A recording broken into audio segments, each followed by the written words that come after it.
আমার ব্যাচ জেনে আপনি কি করবেন? আপনার ব্যাচ জেনে আমি কি করবো? আপনি দেখবেন আমি কি করবো? আপনার কার সাথে কথা বলেন আপনি জানেন? যে এই ডকুমেন্টটা মধ্যস্থতা করেছে, আপনার মাধ্যমে মধ্যস্থতা করেছে, ওখানে আপনার নাম ছিল। নাম কি আপনার? আপনি কত নম্বর ব্যাচের পুলিশ বলেন? আমি আপনাকে নাম বলতে কি বাধ্য? হ্যাঁ আপনি বাধ্য। ব্যাচ হচ্ছে ব্যাচ কত বলেন? 28তম ভাই, 28তম। নাদিমাল নাহিয়ান কে আপনি? কিন্তু আপনি তো এটা শোরুমের বলতেছেন, কিন্তু একটু আগে তো বললেন যে আপনি আপনার খালার কাছ থেকে নিছেন। হ্যাঁ, এটা তো নাম ট্রান্সফারের জন্য তো এই পেপার আমার দিতে হবে, এটা ডিট পেপার না আমার। কাকে দিতে হবে এটা?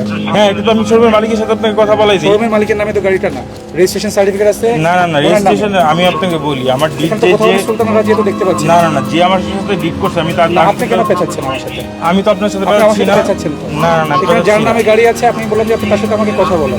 এটা আমার শোরুমের মালিকের সাথে কথা বলতে হবে। কথা বলেন, শোরুমের মালিকের সাথে কথা বলতে হ্যাঁ, নাম্বার সেটাই তো আমি বলি, আমি তার বলেন, কথা বলাই দিই। হ্যাঁ, কথা সেটাই বলেন। তো আমি বলতেছি। এই আপনি কে ভাই? যার নামে গাড়ি ওনার আরেকটা বিষয় হলো বলেন। কার নামে গাড়ি? আমার আন্টির নামে। আপনারও আন্টি? কি নাম আপনার আন্টির? সুলতান রাজিয়া মিতু। ওনার হাজবেন্ডের নাম কি? বাবুল আঙ্কেল। পুরো নাম বলেন। পুরো নাম তো আমার মুখস্থ নাই। না, বাবুল নামে তো এখানে নাই ভাই, এখানে নাম আছে ডিফারেন্ট। ওনার বাবার নাম বলতে পারবেন? হারুন আঙ্কেল। কারোর সাথে আপনার নাম মিলছে না। ঠিকানা বলেন। ঠিকানা হচ্ছে যে আপনার হাতের ঝিল। তাও মিলছে না। ফোন নাম্বার আছে আপনার? সবই আছে। ফোন নাম্বার পাঠান এই নাম্বারে। আরে ভাই আমি তো সৌদি দিই, আপনি বললে হবে নাকি? আপনি আপনি- আপনার বিহেভিয়ার করুন। আপনি ওনার নাম্বার দেন। আপনাকে আমি বাউন্ড নাকি আপনাকে নাম্বার দিতে? ওর নাম কি আপনার? আপনি কত নম্বর ব্যাচের পুলিশ বলেন?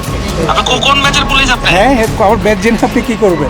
আপনার ব্যাচ জেনে আমি কি করবো? আপনি দেখবেন আমি কি করবো? করেন ভাই, ব্যাচ বলেন।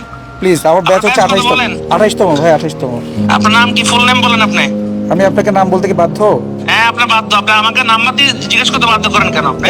কারণ উনি বলতে চাচ্ছে যে এই ডকুমেন্টটা মধ্যস্থতা করেছে, আপনার মাধ্যমে মধ্যস্থতা করেছে, ওখানে আপনার নাম ছিল। মধ্যস্থতা করতে কি হয়েছে? আপনি কার সাথে কথা বলেন আপনি জানেন? জানি না তো ভাই, তো কার সাথে কথা বলতেছে একটু বলেন আপনি তো। জানেন আগে, এরপরে কথা বলেন। তো আপনি না বললে কেন পুলিশের জানবো? মতো বিহেভ করেন। আপনি না আপনার নাম্বার বললে- জিজ্ঞেস করার জন্য আপনি বাউন্ড করতেছেন আমাকে। আপনি না বললে আমি কিভাবে জানবো ভাই কার সাথে কথা বলছি? আপনি কোথায় কোন জায়গায় এখন আপনি ডিউটিতে আছেন এটা বলেন আগে। আপনি কার সাথে কথা বলতেছেন না জানলে আমি কেমনে বলতাম বলেন তো একটু। আপনার ডিউটিটা কোথায় এটা বলেন। কোন জায়গায় কোন যে সিগন্যাল আপনার ডিউটি? আমার তো ট্রাফিক সিগন্যালে, গুলশান ট্রাফিক সিগন্যালে ডিউটি। রাতের একটার সময় কিসের ডিউটি আপনার? কিন্তু আমার সাথে সাংবাদিকরাও আছে, কথা বলবেন? হ্যাঁ দেন সাংবাদিকের ফোনটা। আপনি আগেও নাম্বারটা দেন না, নাম্বারটা দিচ্ছেন না কেন আপনি আমাদেরকে? নাম্বার নিয়ে আমি বসে আছি। এখন রাতের বাজে আমার এখানে কয়টা? আপনার ওখানে বাজে কয়টা? আচ্ছা, আমি আপনি- বললাম আমি দেশের বাইরে। আচ্ছা, আপনি নাম্বারটা পাঠান যার কাছ থেকে আপনার কাছে। আপনার তো শোরুম ছিল মনে হয়। বিহেভিয়ার ঠিক করেন। আপনাকে নাম্বার আমি 10 বার পাঠাবো, কোনো সমস্যা নেই। আপনি যেভাবে বলেন মনে হয় আপনাকে আমি নাম্বার দিতে বাধ্য। ফোন রাখুন। ঠিক আছে, আপনি গাড়ি নিয়ে আসেন, আপনি এখানে আসেন। এখানে আসেন। চলো সেকেন্ড সিটারে কেমন? আচ্ছা, it's okay, it's okay. না, এটা তো শোরুমের আপনি আমাকে কোনো অসুবিধা, আপনি গাড়ি নিয়ে এখন আমাদের থানায় আসবেন দাদা। চলো। মানে এটার তো আমি কোনো রিজন দেখতেছি না আপনাকে যে থানায় আসতে হবে। মানে এটা কোন কারণে। গাড়ির মালিকানা আমাদের সন্দেহজনক লাগছে, এই কারণে। আপনি ওঠেন, প্লিজ ওঠেন। হ্যাঁ, আমি পেপার দিয়ে দেখাচ্ছি আপনাকে, ডিট পেপার, আপনি ওঠেন। জেনুইন পেপারই দেখাচ্ছি। ভাই, আপনি আমাকে কেন মানে এখানে বলছেন আমি থানায় যাবো? আপনি গাড়ি নিয়ে থানায় আসবেন, আমরা আপনার মালিকানা যাচাই করে আমি তো মালিকানা আপনাকে দেখাচ্ছি, যাচাই বাছাই কি আপনার আছে। মালিকানা সঠিক নয়, আমরা এখনো পর্যন্ত সঠিক পাইনি।